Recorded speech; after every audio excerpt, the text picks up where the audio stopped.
O vídeo de hoje, o tema geral é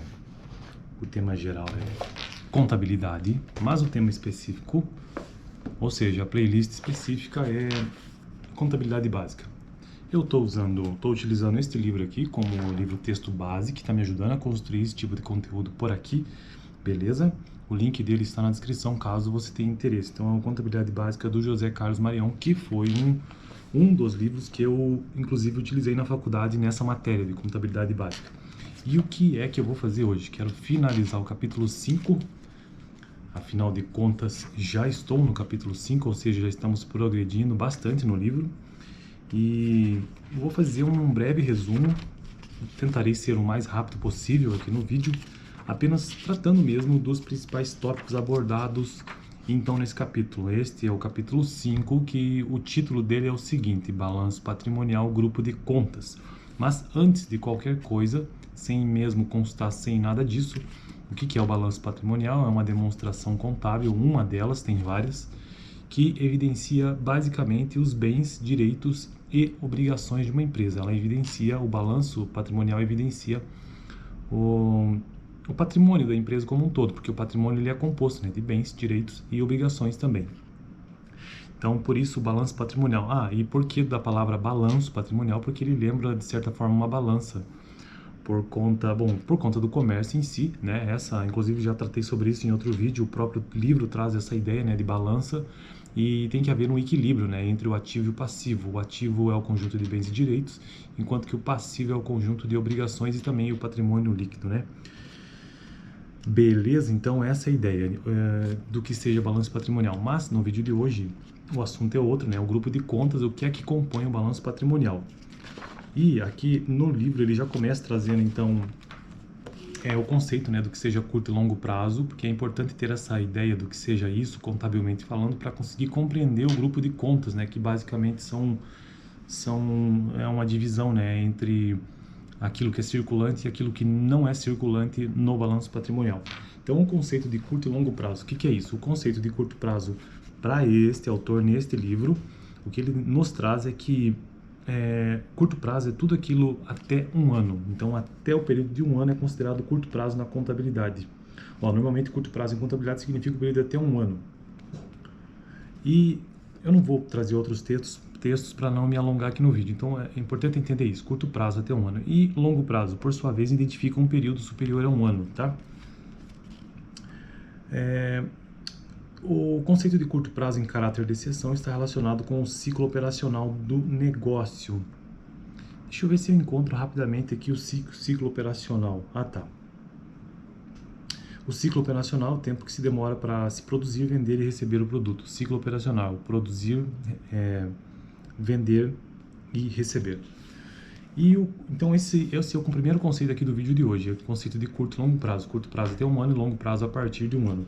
Bom, tendo esse tipo de conhecimento, agora a gente consegue verificar os grupos de contas os grupos, né, de contas na contabilidade, que basicamente, como eu disse, no balanço patrimonial você tem o ativo e o passivo. O ativo, ele, como grupo de contas, ele pode ser dividido entre ativo circulante e não circulante.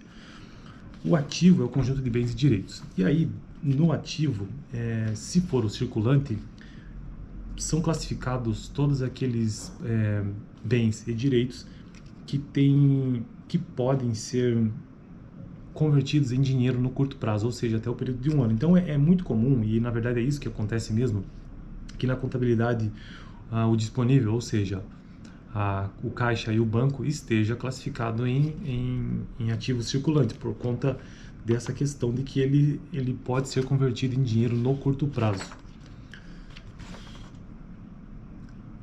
Dinheiro e itens que se transformarão rapidamente em dinheiro devem ser, portanto, classificados no ativo circulante. O ativo circulante é um grupo que gera dinheiro para a empresa pagar suas contas no curto prazo. Esse grupo é conhecido como capital de giro. Então, é interessante, né, ter esse tipo de conhecimento também, que todo ativo circulante podemos chamar de capital de giro. Então, você pegou um balanço patrimonial de uma empresa, verificou o seu ativo circulante, já sabe que aquele ali é o capital de giro da empresa. E aí, continuando na classificação, o ativo não circulante é diferente disso. Por isso que eu disse que é importante entender a ideia de curto e longo prazo. Tudo que estiver ali classificado na contabilidade no balanço patrimonial como ativo não circulante é aquilo que se realizará a longo prazo, ou seja, a partir de um ano. Tudo aquilo que será transformado em dinheiro no longo prazo. Beleza? E aí, o ativo não circulante ele também tem algumas divisões. E quais são essas 3 divisões básicas? Investimentos, investimentos, imobilizado e intangível. Investimentos são aplicações que nada têm a ver com a atividade da empresa, por isso as compras de ações e outras empresas, obras de arte, terrenos para futura expansão, prédio para renda de aluguel, não melhoram em nada o volume de vendas ou de produção. Então, investimentos que nada têm a ver com a atividade da empresa em si.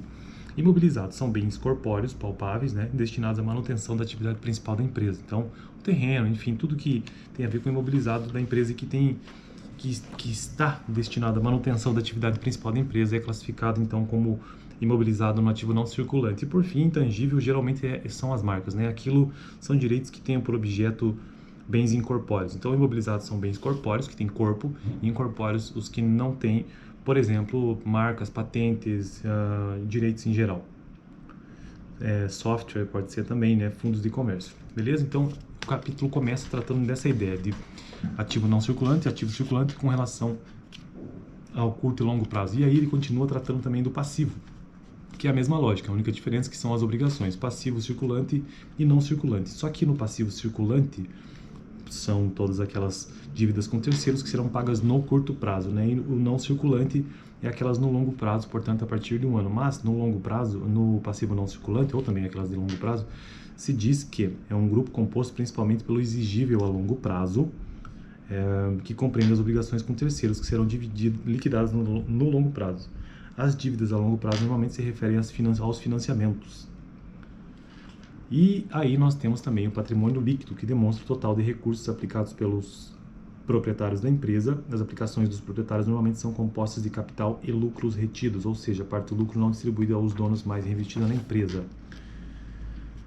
E aí também eles mencionam o resultado do exercício futuro, que foi extinto, não existe mais. Falando em não existir, antigamente se chamava ativo permanente, né? Aqueles são ativos, são bens com vida longa, com vida útil longa. Antigamente era conhecido como ativo permanente. Isso já não existe mais. Continuando o capítulo, não vou entrar em tantos detalhes porque eu já gravei vídeos específicos, né? Principais deduções do ativo e do patrimônio líquido. Aqui ele fala das deduções do ativo circulante, basicamente provisão para devedores duvidosos e duplicatas descontadas. Também tem a questão da depreciação acumulada, que é uma dedução do ativo não circulante, especificamente do imobilizado. E dedução do patrimônio líquido, aqui ele menciona apenas a questão do prejuízo, ou a conta lucros que é acrescida ao PL, né? Enquanto que a conta prejuízo reduz o PL. E no final ele traz um breve resumo sobre tudo isso, que na verdade é basicamente isso que eu já mencionei no vídeo até aqui, tá? É um quadro bem resumido. Esse livro é muito bom, eu super recomendo. Se você puder, compre porque vale a pena. Beleza? Então, desta forma eu termino o vídeo de hoje e quero aqui fazer um resumo super sintético nesse final de vídeo, que o balanço patrimonial é uma demonstração contábil que evidencia todos os bens, direitos e obrigações de uma empresa em determinado período. E este balanço ele é dividido em subcontas. E quais são essas subcontas? O ativo circulante, o ativo não circulante, que por sua vez é dividido em realizável a longo prazo, investimento imobilizado, intangível, também temos o passivo circulante e o não circulante. E o passivo não circulante ainda tem o exigível a longo prazo, além do patrimônio líquido. Estas são, portanto, as subcontas do balanço patrimonial para esse vídeo de hoje. E no próximo vídeo eu já vou começar o capítulo 6, depois de ter ficado muito tempo no capítulo 5. E o capítulo 6 é o seguinte: apuração do resultado e regimes de contabilidade. É sobre isso que este será o assunto do próximo vídeo. Valeu!